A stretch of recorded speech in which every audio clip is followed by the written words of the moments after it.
Hi friends, സാപ്പിഡിയ മലയാളത്തിന്റെ ഏറ്റവും പുതിയൊരു വീഡിയോയിലേക്ക് എല്ലാവർക്കും സ്വാഗതം. ഇന്ന് അവിടെ വന്നിരിക്കുന്നത് ഒരു Tamil crime investigation thriller cinema നിങ്ങൾക്ക് പരിചയപ്പെടുത്താൻ വേണ്ടിയിട്ടാണ്.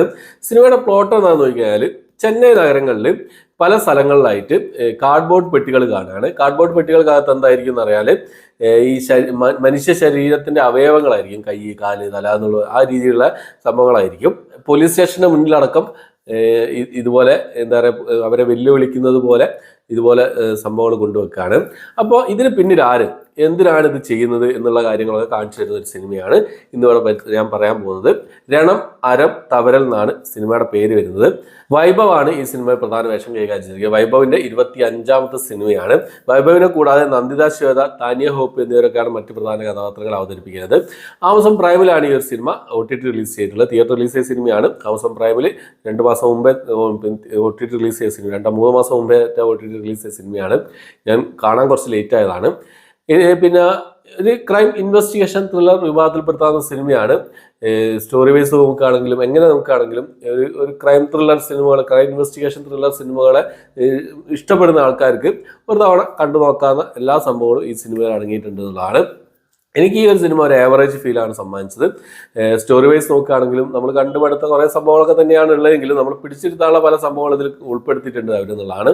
പിന്നെ നല്ല ക്വാളിറ്റിയിൽ അവർ ചെയ്തിട്ടുണ്ട്. മറ്റുള്ള ടെക്നിക്കൽ സൈഡുകളൊക്കെ എടുത്ത് നോക്കുകയാണെങ്കിൽ നല്ല ക്വാളിറ്റി തന്നെ അവർ ചെയ്തിട്ടുണ്ട് എന്നുള്ളതാണ്. പിന്നെ പെർഫോമൻസുകളൊക്കെ എല്ലാവരും വളരെ മികച്ച രീതിയിലുള്ള പെർഫോമൻസ് ആയിരുന്നു ഈ സിനിമയിൽ. പിന്നെ വൈഭവ് അവതരിപ്പിക്കുന്ന ഒരു കഥാപാത്രത്തിന് ഒരു സംഭവം, ഒരു എന്താ പറയുക, ഒരു കഴിവ് എന്ന് പറയാൻ പറ്റില്ല, ആ ഒരു സംഭവം ഉണ്ട്.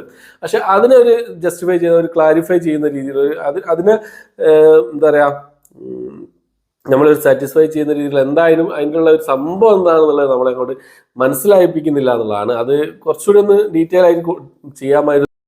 പിന്നെ സ്റ്റോറി വൈസ് നോക്കുകയാണെങ്കിൽ സ്ക്രീൻ പ്ലേ കുറച്ചൊരു ഒന്നുകൂടി ഒന്ന് നന്നാക്കി ചെയ്യാമായിരുന്നു തോന്നുന്നു. പിന്നെ ക്ലൈമാക്സ് ട്വിസ്റ്റ് കാര്യങ്ങളൊക്കെ നല്ല രസമുണ്ടായിരുന്നു. ക്ലൈമാക്സിൽ എത്തുന്ന സമയത്ത് ആ കഥ പറയുന്ന രീതി കാര്യങ്ങളൊക്കെ നല്ല രസമുണ്ടായിരുന്നു.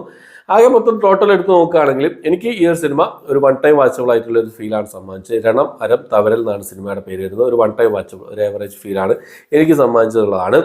സിനിമയുടെ ഏറ്റവും വലിയൊരു പോരായ്മ എന്താണെന്ന് വെച്ചാൽ ഒരു പുതുമ അവകാശപ്പെടാൻ എവിടെയില്ല, ഒരു വൗ ഫാക്ടർ എവിടെയില്ല എന്നുള്ളതാണ് സിനിമയുടെ ഏറ്റവും വലിയൊരു പോരായ്മയായിട്ട് എനിക്ക് തോന്നിയത്. മറ്റു കാര്യങ്ങളൊക്കെ എടുത്തു നോക്കുകയാണെങ്കിൽ ഞാൻ പറഞ്ഞല്ലോ, ഈ ക്രൈം ത്രില്ലർ സിനിമ ആസ്വാദകർക്ക് ഒരു തവണ കണ്ടു നോക്കാവുന്ന എല്ലാ സംഭവങ്ങളും ഈ സിനിമയിലുണ്ട് എന്നുള്ളതാണ്. കണ്ടുനോക്കുക. ആമസോൺ പ്രൈമിലാണ് അവൈലബിൾ ആയിട്ടുള്ളത്. കണ്ടവരുണ്ടെങ്കിൽ നിങ്ങളുടെ അഭിപ്രായം കമന്റ് ബോക്സിൽ രേഖപ്പെടുത്താൻ ശ്രമിക്കുക. രണം അരം തവരൽ എന്നാണ് സിനിമയുടെ പേര് വരുന്നത്. വൈഭവിന്റെ 25ാമത്തെ സിനിമയാണ്.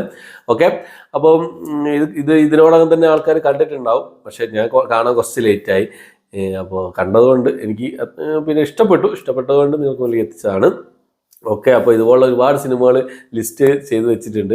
അപ്പോൾ ആ സിനിമകളൊക്കെ കണ്ടിട്ട് പെട്ടെന്ന് തന്നെ നിങ്ങൾക്ക് മുന്നിലേക്ക് സിനിമയുടെ വിശേഷങ്ങളായിട്ട് എത്താൻ ശ്രമിക്കുന്നതാണ്. ഓക്കെ, അപ്പോൾ ഇഷ്ടപ്പെട്ടായിരിക്കുന്നു, എൻ്റെ വീഡിയോ ഇഷ്ടപ്പെട്ടായിരിക്കുന്നു. ഇഷ്ടപ്പെട്ടെങ്കിൽ ലൈക്ക് ചെയ്യാൻ, ഷെയർ ചെയ്യാൻ, സബ്സ്ക്രൈബ് ചെയ്യാൻ മറക്കാതിരിക്കുക. പുതിയൊരു വീഡിയോ ആയിട്ട് വരുന്നവരേക്കും